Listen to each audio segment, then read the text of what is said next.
Hi, I'm Joyce, And I'm Adriel. and we are Divinely guided. divinely guided. And as soon as we get started, you started laughing. Wait, you going back to your video? No. Oh, okay. Well, we hope that you all have had a great week, that you had a great weekend, that you have taken some time for self-care and reflection, that you have taken some time to be intentional about your days, about your legacy, about the things and choices that you make every day. So if you haven't, we just strongly encourage you to become more intentional. And one thing that, well, before we get into that, how was your weekend? Oh, my weekend was fine. Mm-hmm. Well, yesterday was a great family day. I mean, we had like great church together, and then we had a big family dinner that my mom would have been proud of, and that food was so good, don't you think? Mm-hmm. Everything was so good. But anyway, um,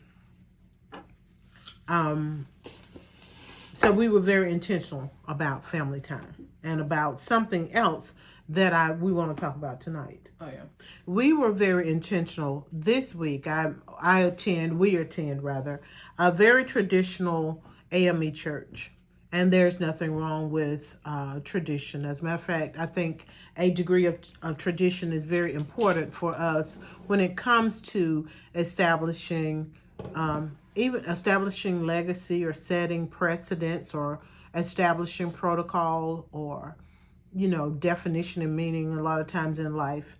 But in that tradition, we have to be very careful to leave room for new traditions, Yeah.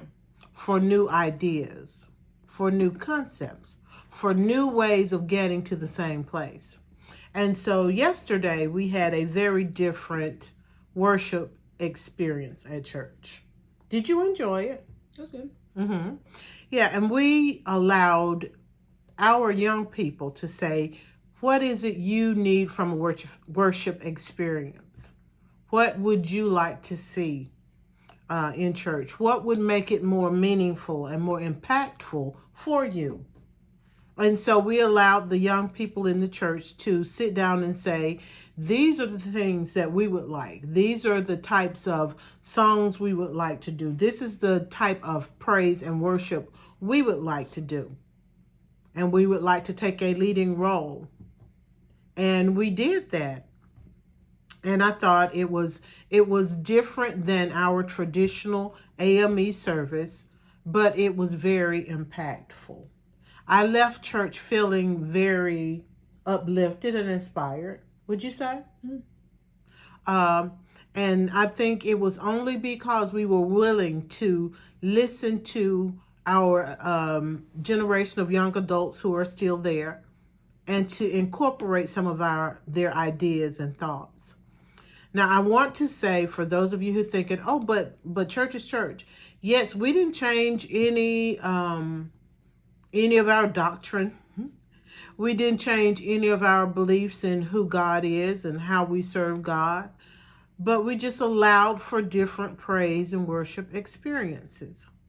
And so going through that whole process just reminded me that that is more than just in church, although I think it is a big thing in a lot of more traditional churches, but just also in work, in life, in our homes, that my generation, the older generation now, which is kind of startling, but anyway, we are officially that older generation.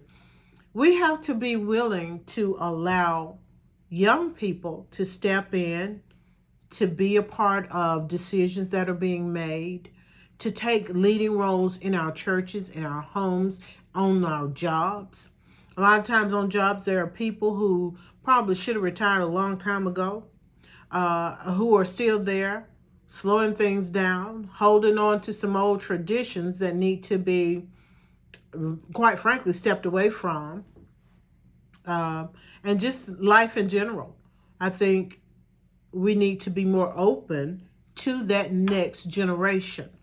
When our children are younger, as they're growing up, we are supposed to instill lessons values, morals, ideals, goals, help them do that. But then when they become young adults, we have a responsibility to let them soar and be young adults instead of, a lot of times we keep them in that kid role, and we're not really as open to their thoughts and their ideas as we need to be. So I've talked too much already. I want to really hear you as a young adult on your job, in the house, in the church. What are your thoughts about this whole conversation? Well, I mean, you're not really, if you don't let go, you're not really doing anybody a favor. True.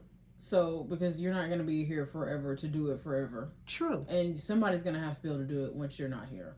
Absolutely. So, the things that you care about, you should make sure that you care about the future. Otherwise, it doesn't seem like you care that much about it. It has to still be here after you. Absolutely. So, someone has to carry it on. Somebody has to, you can't, get like offended if it's a little bit different. Because it's supposed to be a little bit different. I think we said before, whenever things don't evolve, they die. And I brought up classical music, and I got a degree in music, and one of the conversations that we normally have in those spaces is like, oh, what's wrong with classical music? Why can't it be? Because classical music, it used to be like the thing. Part of the reason, I think the conclusion that we kept coming to was that people were too busy praising Bach and all that kind of stuff instead of looking at what's happening right now. Like, you're too busy looking back, and then whatever is in front of you isn't getting any attention, and it dies. You have to evolve.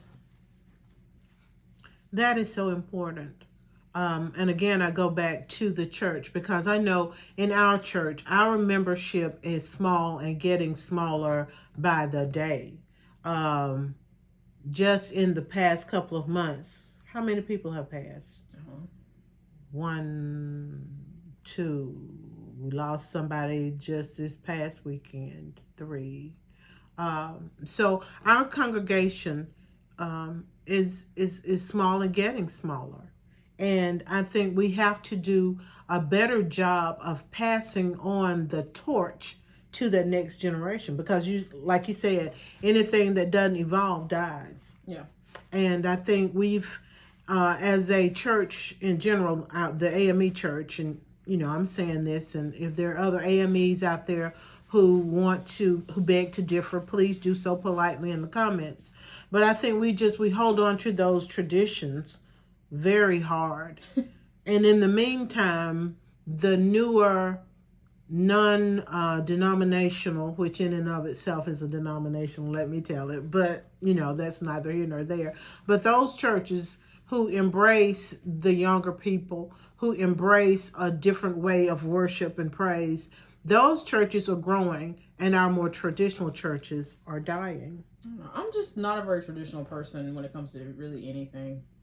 So, yeah. And there are some traditions that I think are good and necessary, but a lot of times we hold on to things just because that's the way we were always done it. Yeah. Not that it's the quote unquote only right way, or not even that it's the best way, but it's just our way, and that's what we've always done. And we have to be willing to think about, consider, look at other ways of doing things. And as you said, if we don't, then when we leave, who's going to take over? Like right now, I find myself in a position of moving into places that were formerly occupied by other members of the church. Like right now, I have to go and help prepare the church once again, for a burial. And I have to take a leading role in that, but that has fallen to me by default, because people who used to do it are no longer there, or are no longer able to do it. But I had to, step in. I had to learn to do it. And some of the things that I wanted to bring up tonight are things that have enabled me to be able to do it. And I think we have to do this when it comes to our young people. Do you mind if we talk about a couple of these things real quickly? That's fine. Okay.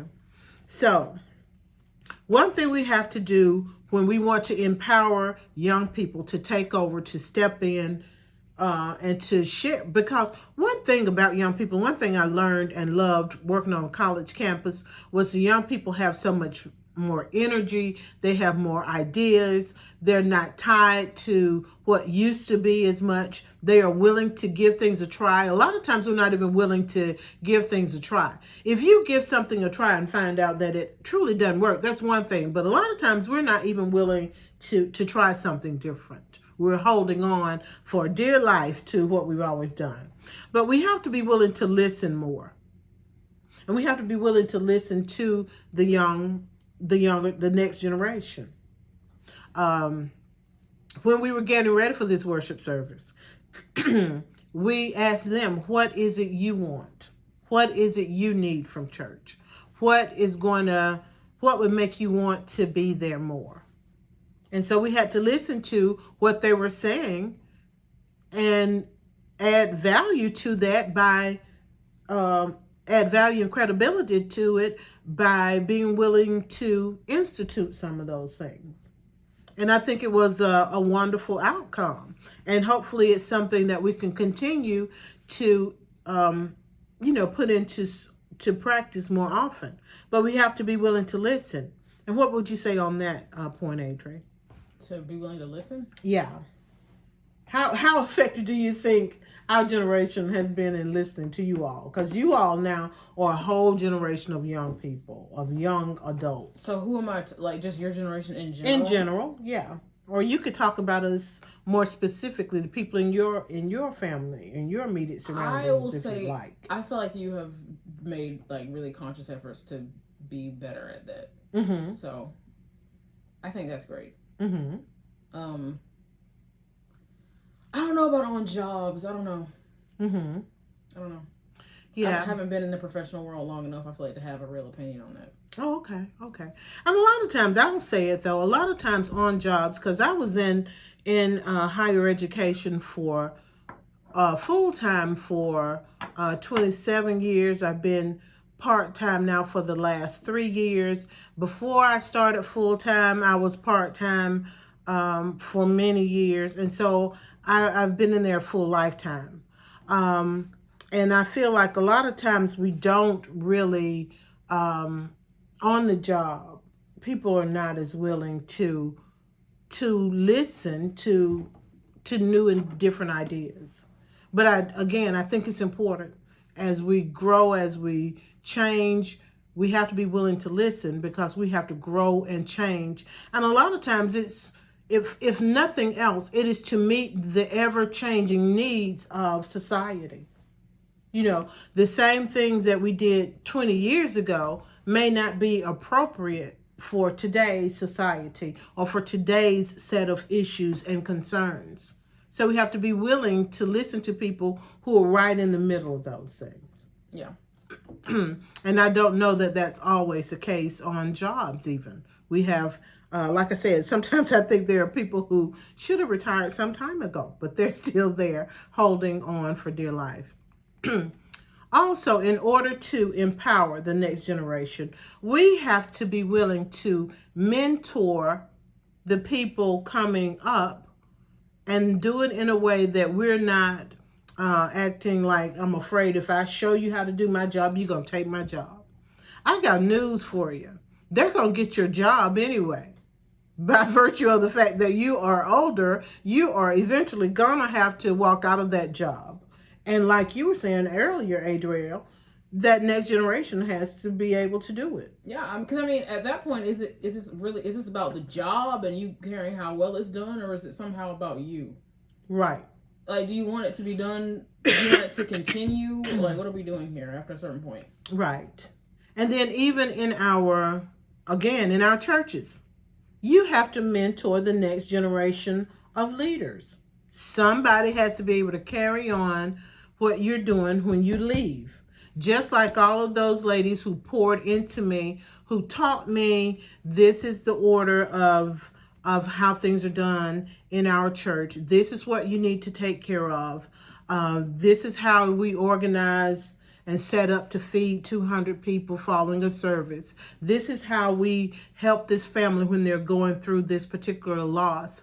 I had to sit at the feet of some wonderful women who taught me how to do that. And now I'm in that role of leading that. And so I have to be conscious of that and teach the next generation, this is how we step in and help when our extended family is going through something. So, and I think you see me doing it. Yeah. And I try to get you, and you do come and help me with it sometimes with different things. So that's part of how you learn to do it yourself, because I know we were up in the middle of the night preparing the church for the last funeral service, and you were an awesome, awesome help. She had a lot more energy than I did. I've helped clean that church on a number of occasions. You have. Like I could do it. Well, I couldn't do it myself just because it's so big, but I would know how to do it myself. Right. Well, you have. You've been in that, sitting at the feet of other people for a long time. But we have to be willing to mentor people, whether it's professionally, even in the home.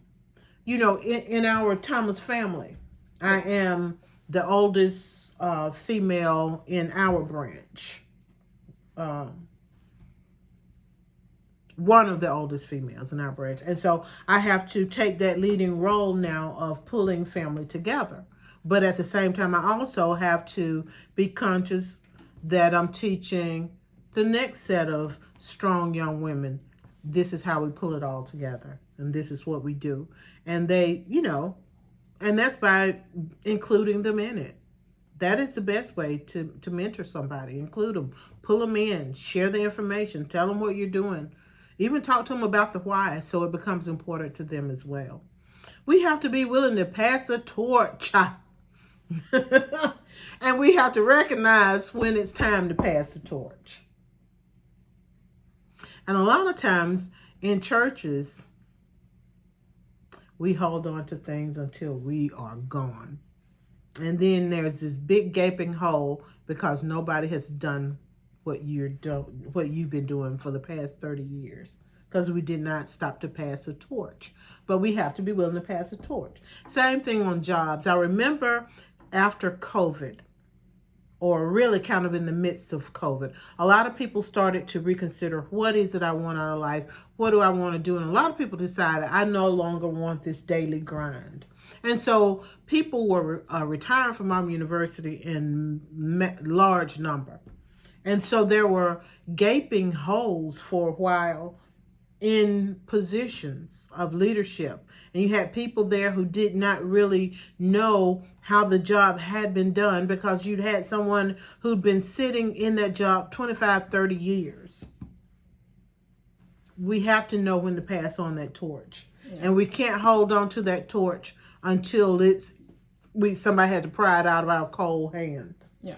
You need to pass on that torch while you're still here to give guidance and help that next person step into that role.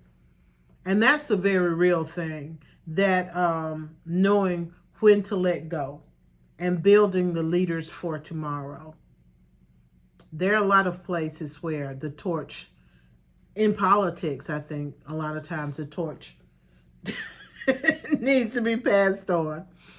Another way we can empower our young people and help them prepare to take over is exercise humility. Don't be so arrogant and cocky that you can't listen to them, that you can't accept their ideas, that you can't willingly give them a role, give them, that you're too arrogant even to pass on that torch to them.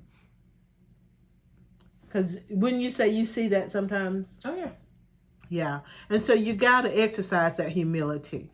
If nothing else, like you said earlier, you have to consider, why am I doing this job? What is my purpose? Is this about me, or is it about what's best for the organization, the church, the family? Yeah. Yeah, we have to do that. And then one of the, I think the last thing that I have here that I wanted to mention was, give young people a seat at the table. Give young people a seat at the table. In our church, we don't need to just listen to young people when we want to have no ordinary worship service.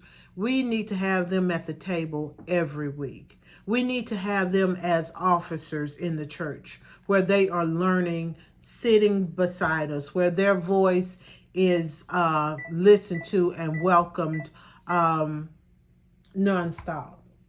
You know, we have to be willing to give them a seat and to empower them to speak up. And we empower them to speak up when we really listen and act on their suggestions and ideas. And what do you think about that? Do I have anything new to add? Yeah, we have kind of waltzed on, but I just think I think that is so necessary. And yesterday was just for me, such a powerful example of all the benefits of learning to listen and include the next generation. Or to Adrian. I don't have anything to add. But anyway, so Adrian, do you think I really liked it when you said you feel like I do a good job of trying to listen to you all more? Yeah. That made me feel good. But I do want to empower my young adults to be wonderful leaders in the world, to be good family members and heads of their own household. Because I know you don't want to live here with me forever, and that's not even a good idea. You want to be able to step out on your own and do your own thing. Yeah. And I only empower you to do those things when I'm willing to listen and mentor and guide and pass the torch along to you. Yeah? Yeah. All right. So I want you to consider for yourself, are you mentoring the people who are coming behind you? Are you empowering them to take on leadership? Are you encouraging them to take on leadership? Are you willing to pass that torch while you can still assist and give guidance? Don't hold on to that torch until you can't even run with it anymore. And that's all I would have to say about that. And Adri, you've said all you have to say? I think so. All right. Well, I hope you will listen to the young people in your life. They have some great energy, some great ideas. They have ways of doing things that you've never even considered. And some of it actually works better than you ever imagined. All right. So let's just be willing to listen to each other. Okay? All right. Well, that's all I have tonight. So I hope that you will remember to empower the young people in your life. We hope that, as always, you will take time to take care of yourself. Why, Adri? Because you deserve it. And you absolutely do. Good night. Good night.